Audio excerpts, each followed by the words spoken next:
Hello friends, welcome to the class. നമ്മൾ നോക്കാൻ പോകുന്നത് English unit 3 man and media ആണ്. മനുഷ്യനും അതുപോലെ തന്നെ മീഡിയ എന്ന് പറഞ്ഞാൽ മാധ്യമങ്ങളും, മനുഷ്യനും മാധ്യമവുമായിട്ടുള്ള ആ ഒരു കണക്ഷനാണ് നമ്മൾ ഇനി പഠിക്കാൻ പോകുന്നത്. ഓക്കെ, ഒരു ഏർത്ത് കാണിച്ചിട്ടുണ്ട്. ഏർത്തിൻ്റെ മുകളിലൊരു പ്ലാന്റ്, ഒരു മരം നിൽക്കുന്നത് കാണിക്കുന്നുണ്ട്, ഒരു ട്രീ നിൽക്കുന്നത് കാണിക്കുന്നുണ്ട്, അതിൽ കമ്പ്യൂട്ടർ കാണിക്കുന്നുണ്ട്, വൈഫൈ കാണിക്കുന്നുണ്ട്, ട്വിറ്റർ കാണിക്കുന്നുണ്ട് അല്ലേ. അങ്ങനെ കുറേ അധികം കാര്യങ്ങൾ കാണിക്കുന്നുണ്ട്. ഇമെയിൽ കാണിക്കുന്നുണ്ട്, ഒരു ടവർ കാണിക്കുന്നുണ്ട്. Begin. Look at the pictures Sean below. What do these pictures tell about? ഈ പിക്ചർ നിങ്ങൾക്ക് എന്തൊക്കെയാണ് പറഞ്ഞു തരുന്നത്? നമ്മൾ മെസ്സേജസ് അയക്കാൻ ഉപയോഗിച്ചിരുന്ന കാര്യങ്ങളാണ് പറയുന്നത്. ഒരു നോർമൽ ടെലിഫോണൊക്കെ കാണിക്കുന്നുണ്ട്. അപ്പോൾ എന്തൊക്കെ ഘട്ടങ്ങളിലൂടെ പാസ് ചെയ്തിട്ടാണ് നമ്മളിപ്പോൾ ഉള്ളൊരു ഇൻ്റർനെറ്റ് അല്ലെങ്കിൽ ഒരു വയർലെസ് രീതിയിലേക്ക് എത്തിയത് എന്നാണ് ഇവിടെ കാണിക്കുന്നത്. Do you remember these stories in which birds and animals carried messages?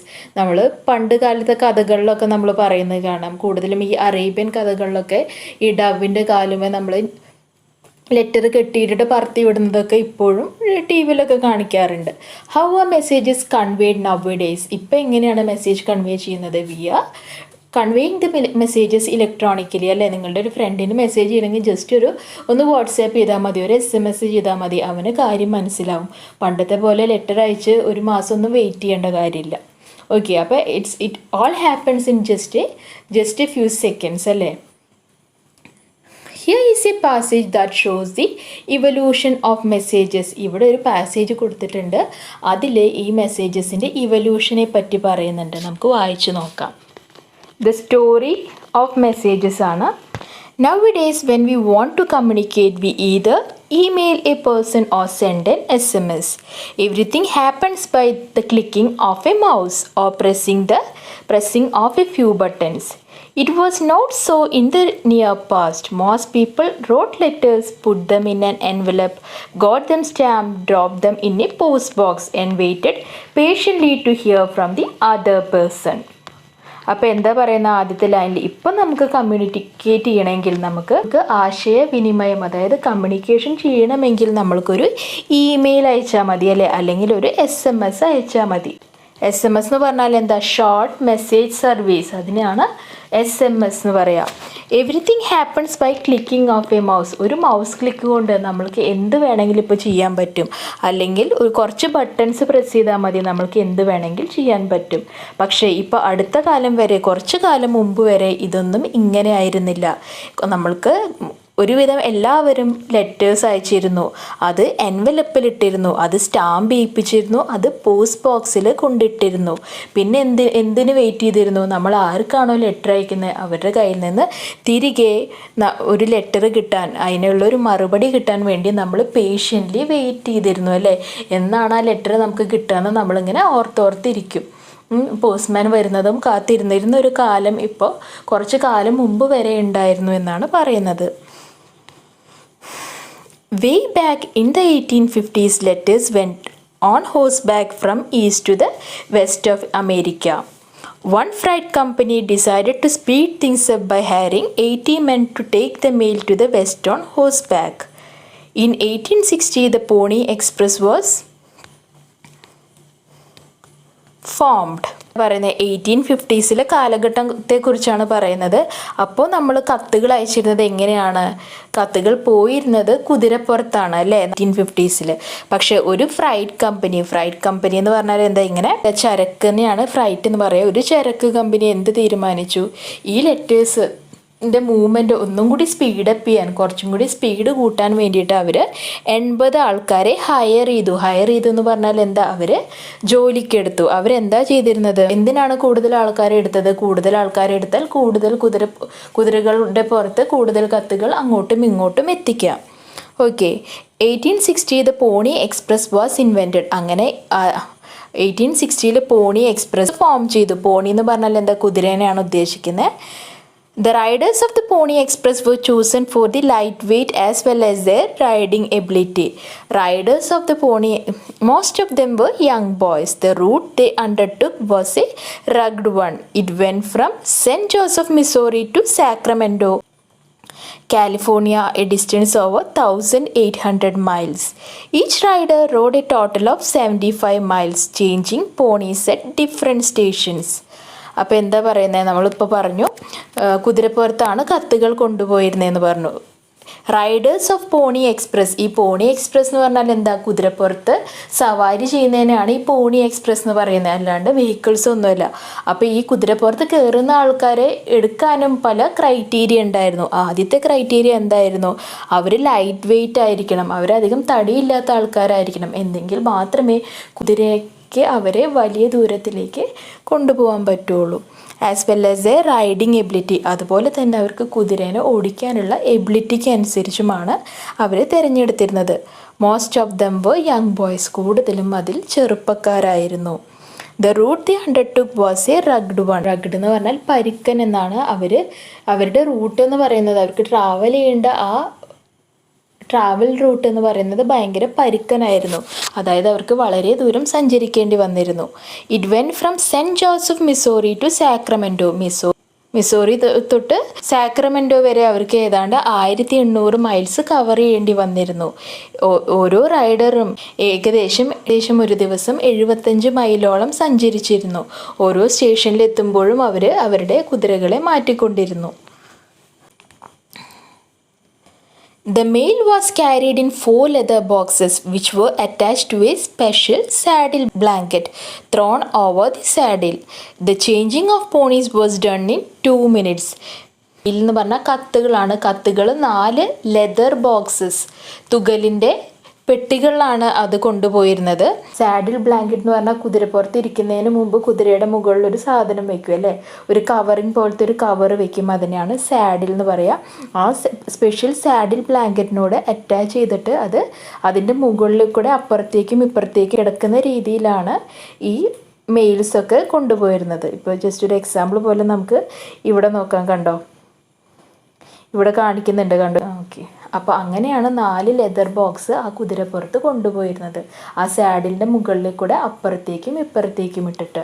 The changing of ponies was done in 2 minutes. ഓരോ സ്റ്റേഷനിലെത്തുമ്പോൾ ഈ പോണികളെ മാറ്റും എന്ന് പറഞ്ഞിരുന്നു. അത് പക്ഷേ വെറും 2 മിനിറ്റിൻ്റെ കാര്യമായിരുന്നു. അപ്പോൾ ഈ ലെറ്റേഴ്സ് കൊണ്ടുപോകുക എന്ന് പറയുന്നത് അത്രയും ഹെക്റ്റിക് ആയിട്ടുള്ള ഒരു പണിയായിരുന്നു.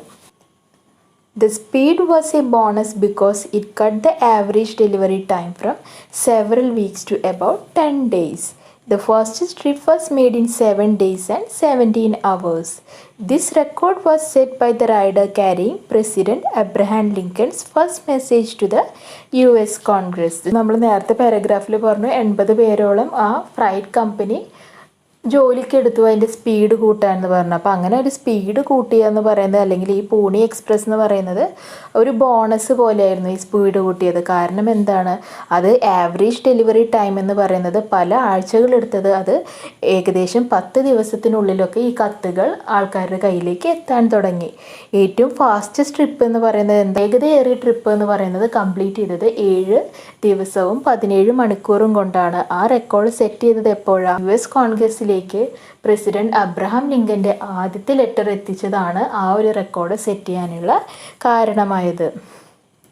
Poor riders had to ride through unknown terrain. Some routes exposed them to attacks from Red Indians and led them through dangerous territories. Newspaper advertisements for riders listed one important requirement: orphans preferred. Though exciting, the Pony Express was a short-lived experiment. It lasted for only 19 months. By then, there was a telegraph line from coast to coast. This was definitely a faster way of sending messages. But the invention of the radio brought in a great revolutionary change in the field of communication. Okay. Poor riders had to ride through unknown terrains. അവർക്ക് തീരെ അറിവില്ലാത്ത terrains എന്ന് പറഞ്ഞാൽ ഭൂപ്രദേശങ്ങളിലൂടെയൊക്കെ ഈ റൈഡേഴ്സിന് പോവേണ്ടി വന്നിരുന്നു. Some routes expose them to attacks of red Indians. ചില സ്ഥലത്തൊക്കെ അവർക്ക് റെഡ് ഇന്ത്യൻസിൻ്റെ അറ്റാക്ക് നേരിടേണ്ടി വന്നു. അതായത് ഒരു ഗ്രൂപ്പിനെ പറയുന്നതാണ് red Indians. And led them through dangerous territories. അവരെ പേടിപ്പെടുത്തുന്ന അല്ലെങ്കിൽ ഡേഞ്ചേഴ്സ് പതിയിരിക്കുന്ന പല ഭാഗത്ത് കൂടെയും അവർക്ക് പോവേണ്ടി വന്നു. ന്യൂസ് പേപ്പർ അഡ്വർടൈസ്മെൻറ്റ് റൈഡേഴ്സിന് വേണ്ടിയുള്ള അഡ്വർടൈസ്മെൻറ്റ് കൊടുക്കുമല്ലോ ന്യൂസ് പേപ്പറിൽ. അതിൽ ഫസ്റ്റ് റിക്വയർമെൻറ്റ് അല്ലെങ്കിൽ മെയിൻ റിക്വയർമെൻ്റ് ആയിട്ട് പറഞ്ഞിരുന്നത് എന്താ? ഓഫൺസ് പ്രിഫേർഡ്. ആരുമില്ലാത്ത അനാഥരെയാണ് അവർ ഇങ്ങനത്തെ റൈഡേഴ്സിന് വേണ്ടി പ്രിഫർ ചെയ്യുന്നത്. കാരണം എന്തുകൊണ്ടാണ്? ഡേഞ്ചേഴ്സ് കൂടുതലാണ്. So exciting the pony express was a short lived experiment. Exciting ആയിരുന്നെങ്കിലും ഈ പോണി എക്സ്പ്രസ് എന്ന് പറയുന്നത് അധിക കാലത്തേക്കൊന്നും നിലനിന്നില്ല. കാരണം എന്താ? അത് 19 മാസം മാത്രമേ നിന്നുള്ളൂ. അത് കഴിഞ്ഞപ്പോഴേക്കും ടെലിഗ്രാഫ് ലൈൻസ് ഇൻട്രൊഡ്യൂസ് ചെയ്ത് തുടങ്ങി. എല്ലാ എല്ലാ ഭാഗങ്ങളെയും ബന്ധിപ്പിച്ചുകൊണ്ട് ടെലിഗ്രാഫ് ലൈൻസ് കൊണ്ടുവന്നു. This was definitely a faster way of sending messages. ഈ കുതിരപ്പുറത്ത് കത്തുകൾ കൊണ്ടുവന്നതിനേക്കാളുമൊക്കെ വളരെ വേഗത്തിൽ ഈ ടെലിഗ്രാഫിലൂടെ മെസ്സേജുകൾ എത്തിത്തുടങ്ങി. But the invention of the radio brought in a greater revolutionary change in the field of communication. പക്ഷേ അതിനേക്കാളും ഒക്കെ ഉപരി റേഡിയോ കണ്ടുപിടിച്ചതോടുകൂടി ഒരു റെവല്യൂഷണറി ചേഞ്ച് എന്ന് തന്നെ നമുക്ക് പറയാം. അതായത് ആകെപ്പാടെ ഒരു ചേഞ്ച്, ഒരു മാറ്റം കൊണ്ടുവന്നത് ഈ റേഡിയോ കണ്ടുപിടിച്ചതിലൂടെയാണ്. നെക്സ്റ്റ് പറയുന്നത് റേഡിയോ ആണ്. The radio is just over 100 years old. It was Marconi who invented an instrument to send the wireless message. He sent the first radio message in 1895. This marked the birth of radio. അപ്പോൾ ഇവിടെ എന്താ പറയുന്നത്? ഏകദേശം ഒരു 100 കൊല്ലത്തേക്കാളും കുറച്ചും കൂടി കൂടുതലേ ഉള്ളൂ radio invent ചെയ്ത വർഷം എന്ന് പറയുന്നത്. അതായത് ഒരു 100 വർഷത്തിനടുത്ത് പഴക്കം മാത്രമേ റേഡിയോയ്ക്കുള്ളൂ. അത് ഇൻവെൻറ്റ് ചെയ്തത് മർക്കോണിയാണ്. അദ്ദേഹം വയർലെസ് മെസ്സേജ് സെൻഡ് ചെയ്യാൻ വേണ്ടിയിട്ടാണ് ഈ റേഡിയോ കണ്ടുപിടിച്ചത്. ഏറ്റവും ആദ്യത്തെ റേഡിയോ മെസ്സേജ് സെൻഡ് ചെയ്തത് 1895 അത് റേഡിയോൻ്റെ ജനനത്തിന് കാരണമായി. It was in fact developed from the telegraph which was invented by Cooke and Wheatstone in 1835. Later it was perfected by Morse. The word telegraph is derived from the two Greek words telos, which means distant, and grapho, which means to write. The invention of the telephone by Alexander Graham Bell in the year 1876 was another revolutionary step in the field of communication. It became more popular because the person at other end could hear the speaker's voice. അപ്പോൾ ഇവിടെ എന്താ പറയുന്നത്? It was in fact develop from telegraph. ഇത് ശരിക്കും develop ചെയ്തത് എന്തിൽ നിന്നാണ്? ടെലിഗ്രാഫിൽ നിന്നാണ്. ടെലിഗ്രാഫ് ഇൻവെൻറ്റ് ചെയ്തത് ആരൊക്കെ കൂടിയാണ്? കുക്കും വീറ്റ്സ്റ്റോണും ആണ്. 1835 ടെലിഗ്രാഫ് ഇൻവെൻറ്റ് ചെയ്തത്. അത് പെർഫെക്റ്റ് ചെയ്തത്, അതായത് അതിലെ പാകപ്പിഴകളൊക്കെ പരിഹരിച്ചത് മോഴ്സാണ്. ടെലിഗ്രാഫ് എന്ന് പറയുന്ന വേർഡ് 2 ഗ്രീക്ക് വേർഡ്സ് തമ്മിലുള്ള കൂടിച്ചേരലാണ്. ടെലോസ് എന്ന് പറഞ്ഞാൽ എന്താ? ഡിസ്റ്റൻസ്, അകലം. ഗ്രാഫോ എന്ന് പറഞ്ഞാൽ എന്താ? To write. അപ്പോൾ ഡിസ്റ്റൻസ്, അകലത്തിരിക്കുന്നവർക്കുള്ള എഴുതുക എന്നുള്ള രീതിയിൽ അല്ലെങ്കിൽ എഴുത്ത് എന്ന രീതിയിലാണ് ടെലിഗ്രാഫ് ഇൻവെൻറ്റ് ചെയ്തത്. ടെലിഫോൺ ഇൻവെൻറ്റ് ചെയ്തത് അലക്സാണ്ടർ ഗ്രഹാം ബെല്ലാണ് 1876. അതും ഒരു വലിയൊരു മാറ്റം തന്നെ കൊണ്ടുവന്നു കമ്മ്യൂണിക്കേഷൻ്റെ ഫീൽഡിൽ. It became more popular because the person at other end could hear the speaker's voice. അതാണ് ടെലിഗ്രാഫിനേക്കാളും പോപ്പുലർ ആയത്. കാരണം എന്താണ്? അപ്പുറത്തെ എൻഡിലിരിക്കുന്ന നമ്മൾ ആരോടാണോ കമ്മ്യൂണിക്കേറ്റ് ചെയ്യുന്നത് അവരുടെ ശബ്ദം നമുക്ക് നേരിട്ട് കേൾക്കാനുള്ള ഒരു സാങ്കേതിക വിദ്യ വളർത്തിയെടുത്തത് അലക്സാണ്ടർ ഗ്രഹാം ബെല്ലാണ്. അപ്പോൾ ഇത്രയാണ് ഇന്നത്തെ ക്ലാസ്സിൽ വരുന്നത്. ക്ലാസ് ഇഷ്ടപ്പെട്ടാൽ ലൈക്ക് ചെയ്യൂ, സബ്സ്ക്രൈബ് ചെയ്യൂ, ഷെയർ ചെയ്യൂ. Thank you.